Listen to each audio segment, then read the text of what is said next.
I thank you for joining me. I'm going to be reading the Earth Class Notes, written by the 12th Apostle, entitled Emmanuel. Isaiah understood that Israel's Messiah would save his people from the consequences of their sins. Isaiah also understood that God is a very real person, and he could easily accomplish this.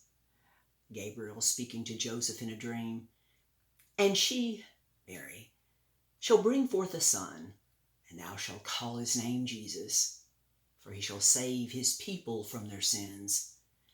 Now all this was done, that it might be fulfilled which was spoken of the Lord by the prophet, saying, "Behold, a virgin shall be with child, and bring forth a son, and they shall call his name Emmanuel," which, being interpreted, is God with us. From the book of Matthew. It gives us a greater appreciation of Isaiah's prophecy when we understand the conditions in which Isaiah prophesied God begetting a son. At the time, Israel had two kings over two separate kingdoms that were continually fighting each other.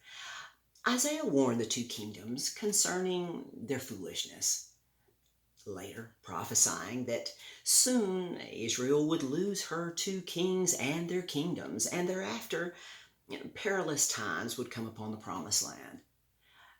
Was the fulfillment of Isaiah's prophecy of Israel losing her two kingdoms and control over its land a double witness to Israel's failure? Yes, as they needed a stronger revelation in order to understand God's purpose concerning his begetting a son.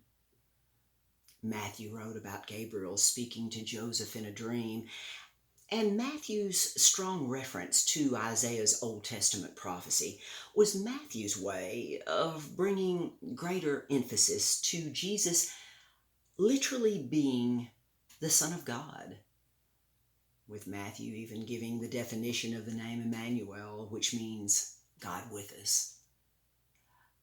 Isaiah proved himself worthy before his beloved God. I ask, who among us shall do the same? Until next time.